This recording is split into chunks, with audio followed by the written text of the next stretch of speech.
And now let's move on and talk about the different types of supervised learning.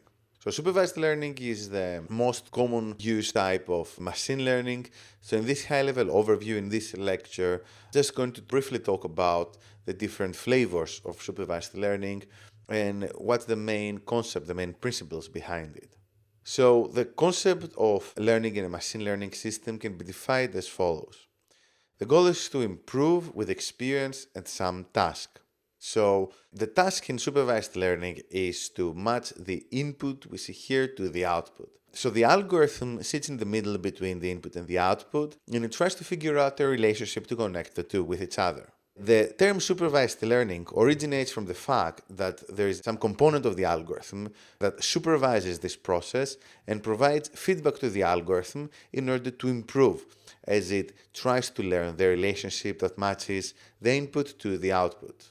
And here you can see the full learning process for a supervised learning task. The first step is to go out in the real world and collect data through various means, for example, by using measuring devices. After we do this, then we go through a pre-processing step. We might normalize the features, we might have to delete some rows with missing values, etc. Then we might perform some step like feature selection or dimensionality reduction or feature engineering. We try basically to enhance our data set in various ways. And once we do all these steps, we have a data set that's prepared and we can feed it into our algorithm in order to perform supervised learning, in order to do something like classification, regression, etc. Then we have to test the model and the cycle starts anew. So there are two main types of outcomes in supervised learning, regression and classification. Much like in statistical modeling, we have a set of inputs and outputs. In statistics, we use usually the terms response and predictors. In machine learning, more like target and input. Regression concerns numerical outputs and classification concerns categorical outputs. In statistics, however, the terminology may be a bit confusing because logistic regression is a classification algorithm. So we use the term regression for everything more or less in statistics. It's just that each field has its own set of rules and jargon and terminology. So please keep this in mind. So this is the most basic task in supervised learning, the task of binary classification. So you can see here, for example, that you've given two variables, the email length and the number of new recipients. And you have two classes, the spam or ham. So a binary classifier in this case can create a line, for example, and separate the two instances and say, hey, these are the rules that define whether something is spam and these are the rules that define whether something is ham.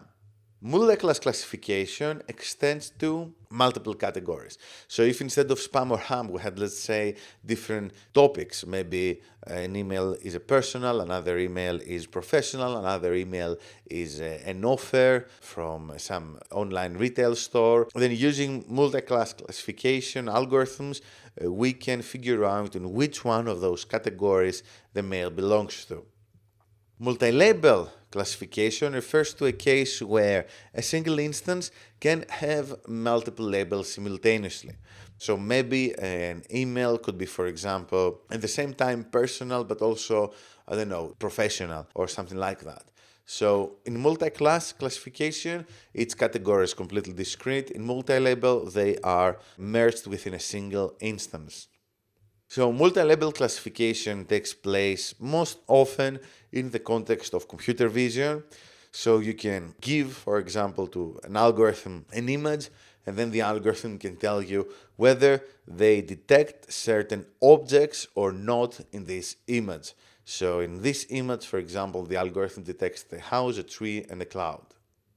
Multitask learning is another type of advanced machine learning where the algorithm is trained on different but related tasks. So again, in the context of computer vision, maybe you have two models. One tries to predict the flower type, one the flower color, and then these are merged together in order to predict, for example, how many flowers exist in an image. It's been demonstrated that using this technique, we can get quite often much better performance than we would have gotten if it hadn't been used. It's quite popular in computer vision, but it's an advanced kind of technique, not very likely to encounter it unless you get some more experience in machine learning. So machine learning and supervised learning especially has like multiple applications. If you try to find case studies and use cases, you're gonna find tons of them, and it's literally everywhere these days. Like recommender systems, fraud detection, personalizations, finance, retail. It's everywhere. Also in predictions. So I mentioned that forecasting describes a set of methods and statistics to deal with predicting future values. But these days, machine learning is also used a lot. We can do predictions from what price will a stock have in the future to what a customer will buy or whether they will default on their loan. However, the same issues that we faced with forecasting also exist for prediction via supervised learning. Quite often, the problem we model changes, the system changes. For example, trends change, election results can be unpredictable, societies change. So there are some limits to our capability to predict new or unforeseen events or to forecast too far into the future. And if you want to read more about some cases where even very sophisticated algorithms can fail us, then you should check out a piece I've written on my blog about some cases where election forecasting went completely wrong.